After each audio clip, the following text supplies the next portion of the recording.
हरे भरे धान के खेतों और फुसफुसाती गन्ने की फसलों के बीच बसा टिवारीपुर एक सुंदर गांव था। यहाँ जिंदगी बैलगाड़ी की रफ्तार से चलती थी और दिन सूरज की यात्रा से मापे जाते थे। लेकिन इस शांति के नीचे एक साया छिपा था। गांव वाले धीमी आवाज में एक जगह के बारे में बात करते थे, एक ऐसा नाम जो डर और श्रद्धा से लिया जाता था, रतनपुर हवेली। अपनी टूटती हुई दीवारों और उगे हुए आंगन के साथ हवेली गांव के किनारे पर एक भूले हुए पहरेदार की तरह खड़ी थी। इसकी कभी चमकदार रही दीवारें, जो अब फीकी और गंदगी से सनी हुई थीं, रहस्य समेटे हुए थीं। पीढ़ी दर पीढ़ी चली आ रही कहानियों में अजीबोगरीब घटनाओं, अनजानी आवाजों और चांदनी में नाचते सायों के बारे में बताया गया था। गांव वाले हवेली से दूर ही रहते थे, कभी इसके भव्य प्रवेश द्वार तक जाने वाले रास्ते उगाए थे, प्रकृति में विलीन हो गए थे। बच्चों को दूर रहने की चेतावनी दी जाती थी, कहीं ऐसा ना हो कि हवेली उनकी आत्माओं को छीन ले। तिवारीपुर अपने रहस्य के साथ जीता था, डर का एक खामोश समझौता जो उन्हें अतीत की फुसफुसाहटों से बांधता था। रतनपुर हवेली की कहानी तूफानी रातों में टिमटिमाते तेल के लैंप के सामने सुनाई जाती थी। यह ठाकुर विक्रम सिंह के बारे में थी, जो हवेली के आखिरी निवासी थे, एक ऐसा आदमी जो लालच और विश्वासघात के कारण पागल हो गया था। ठाकुर एक छिपे हुए खजाने को खोजने के लिए अपने ही लोगों से मुकर गया था, उन पर विश्वासघात का आरोप लगाया था। उसने प्राचीन आत्माओं को खुश करने और हवेली के रहस्यों को उजागर करने के लिए काले जादू किए, लेकिन उसकी ये खोज उसे खा गई, उसे पागलपन और अंततः एक दुखद मौत की ओर ले गई। कुछ लोगों ने कहा कि उसने खुद अपनी जान ले ली, अपने कर्मों का बोझ सहन करने में असमर्थ। दूसरों ने दावा किया कि उसे उन्हीं आत्माओं ने दंडित किया था जिन्हें वह नियंत्रित करना चाहता था। सच्चाई जो भी हो, कहा जाता है कि ठाकुर विक्रम सिंह की पीड़ित आत्मा हवेली में भटकती रहती है, हमेशा उस खजाने की तलाश में जो उसे जीवन में नहीं मिला। गर्मी की तेज धूप तिवारीपुर की ओर जाने वाली धूल भरी सड़क पर पड़ रही थी। हंसी और रोमांच की भावना से भरी एक जीप ऊबड़ खाबड़ रास्ते पर उछल रही थी। अंदर 4 कॉलेज के दोस्त शहर की उमस भरी गर्मी से बचने के लिए बेताब अपनी एक खोज पर थे। रोहित था व्यावहारिक लीडर, हमेशा तर्क की बात करने वाला। अंजलि साहसी, उसकी आंखों में शरारत झलक रही थी। विजय संशयवादी, कुछ भी अलौकिक होने पर उसे खारिज करने वाला। और फिर थी प्रिया, शांत और चौकस, अतीत के रहस्यों की ओर आकर्षित। उन्होंने तिवारीपुर को उसकी शांति के लिए चुना था। नदी के किनारे आलसी दोपहर और कहानियों से भरी तारों वाली रातों के वादे किए। उन्हें क्या पता था, उनकी गर्मियों की यह यात्रा एक भयावह मोड़ लेने वाली थी। दोस्तों ने अपना अस्थायी निवास स्थान बनाया, गांव के बाहरी इलाके में एक आरामदायक झोपड़ी। दिन सूरज की रोशनी वाले रास्तों को तलाशने में बीतते थे, शामें ग्रामीणों द्वारा साझा की जाने वाली स्थानीय लोक कथाओं से भरी होती थी।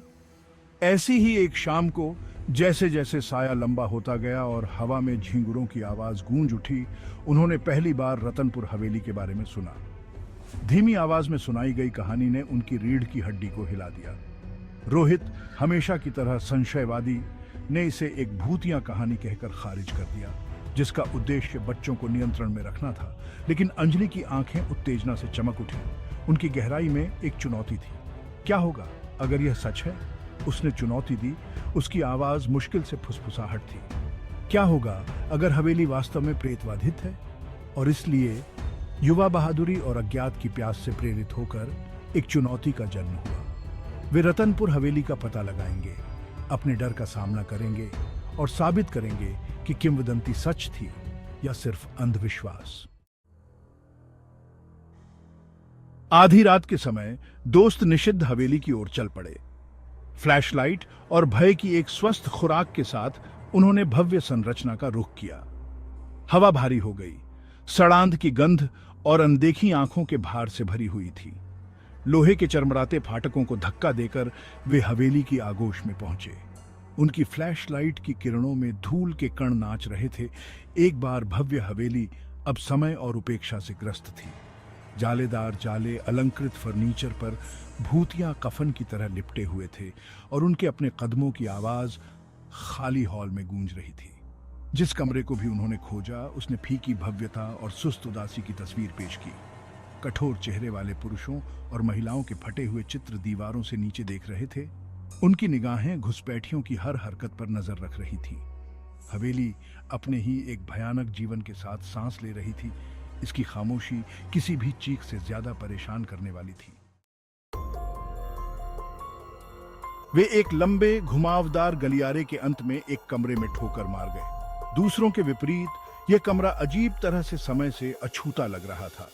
बीच में एक महोगनी डेस्क रखी थी जिसकी सतह धूल से मुक्त थी। उस पर मानो उनके आने का इंतजार कर रही हो चमड़े की एक डायरी रखी थी। उत्सुकता ने उनकी आशंका पर काबू पा लिया। उन्होंने डायरी खोली। भंगुर पन्नों ने जुनून, निराशा और पागलपन की कहानी फुसफुसाई। ठाकुर विक्रम सिंह की कहानी। एक टेढ़ी मेढ़ी लिखावट में लिखी गई प्रविष्टियों ने ठाकुर के पागलपन में उतरने, छिपे हुए खजाने की उसकी अथक खोज और उसके आसपास के लोगों के बारे में उसके बढ़ते व्यामोह का खुलासा किया। जैसे जैसे वे ठाकुर के प्रताड़ित दिमाग में उतरते गए, हवेली उनके चारों ओर हिलती हुई प्रतीत हुई।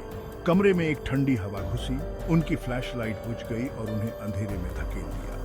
हवा एक अनदेखी ऊर्जा के साथ चटक गई और उन्होंने एक उपस्थिति महसूस की, ठंडी और द्वेषपूर्ण, उन्हें साए से देख रही थी। जैसे ही अंधेरे ने कमरे को अपनी चपेट में लिया, उन पर दहशत छा गई। वे अपनी फ्लैशलाइट के लिए लड़खड़ा गए। उनके दिल उनकी पसलियों से टकरा रहे थे। जब वे आखिरकार एक लौ जलाने में कामयाब हुए तो उन्होंने खुद को एक चित्र की ठंडी, आरोपित आंखों में घूरते हुए पाया, जिसकी कसम खा सकते थे कि कुछ क्षण पहले ही विपरीत दिशा का सामना कर रहा था। नीचे से एक अचानक दुर्घटना ने सन्नाटे को तोड़ दिया, जिससे वे दरवाजे की ओर भागे। जैसे ही वे दालान से नीचे भागे, तापमान गिर गया।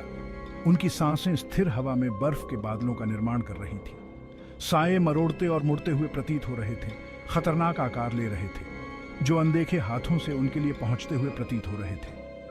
हवेली, जो कभी खामोश और स्थिर थी, जाग उठी थी। यह ऐसा था जैसे अतीत की आत्माएं उनकी उपस्थिति से परेशान होकर अपनी नींद से जाग रही थी। जो कभी उनका था उसे पुनः प्राप्त करने के लिए उत्सुक थी। वे भूल भुलैया जैसे गलियारों में भागे। उनका डर उन्हें आगे बढ़ा रहा था। हर मोड़ उन्हें हवेली के चंगुल में और गहराई तक ले जाता हुआ प्रतीत होता था। इससे पहले कि वे उन तक पहुंच पाते, दरवाजे बंद हो गए। उनके बचने के रास्ते एक अनदेखी शक्ति ने काट दिए। खोए हुए और भटके हुए उन्होंने खुद को डायरी के साथ कमरे में वापस पाया। भारी लकड़ी की मेज पलट गई थी। उसकी सामग्री फर्श पर बिखरी हुई थी। डायरी खुली पड़ी थी। उसके पन्ने अचानक हवा के झोंके में सरसराहट कर रहे थे, जो ऐसा लग रहा था जैसे कमरे के भीतर से ही निकल रही हो।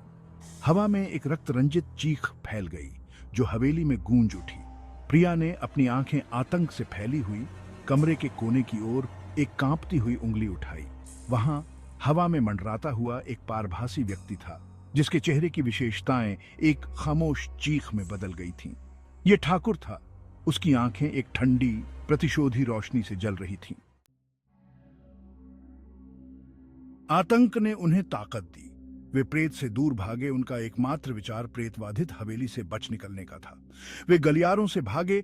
उनके पीछे ठाकुर की गुस्से वाली चीखें गूंज रही थीं। अंत में वे सामने के प्रवेश द्वार पर पहुंचे। कभी भारी दरवाजे एक बहरेपन की दुर्घटना के साथ खुल गए, मानो किसी अनदेखे हाथ से धक्का दिया गया हो। वे झिझे नहीं, पीछे मुड़कर नहीं देखा। वे रात में भाग गए। ठंडी हवा उनकी पसीने से तर त्वचा पर एक स्वागत योग्य राहत थी। उनके पीछे वे हवेली की दर्दनाक चीख सुन सकते थे, रात में गूंजती हुई अपनी ही दहशत की आवाज। वे तब तक दौड़ना बंद नहीं करते जब तक कि वे अपनी झोपड़ी की सुरक्षा तक नहीं पहुंच जाते। उनकी छाती तेज हो रही थी। उनके दिमाग अभी भी उन भयावह चीजों से जूझ रहे थे जो उन्होंने देखी थी। रात की घटनाएं उनकी यादों में कैद हो गईं, ने उन्हें झकझोर कर रख दिया था। वे रोमांच की तलाश में, सांसारिकता से एक विराम की तलाश में तिवारीपुर गए थे। उन्होंने इसे पाया था, लेकिन उस तरह से नहीं जैसा उन्होंने उम्मीद की थी। अपने दुखद इतिहास और बेचैन आत्माओं के साथ हवेली ने उन्हें एक मूल्यवान सबक सिखाया था। कुछ जगहों को अछूता छोड़ देना सबसे अच्छा है। कुछ रहस्यों को दफन ही रहने देना बेहतर है। जैसे ही भोर की पहली किरणों ने आकाश को नारंगी और सोने के रंग में रंग दिया, उन्होंने गांव के अनकहे समझौते का सम्मान करने की कसम खाई। वे अपने अनुभव को गुप्त रखेंगे। उस रात की एक भयानक याद दिलाते हुए जब उन्होंने रतनपुर हवेली की बेचैन आत्मा को विचलित करने का साहस किया था,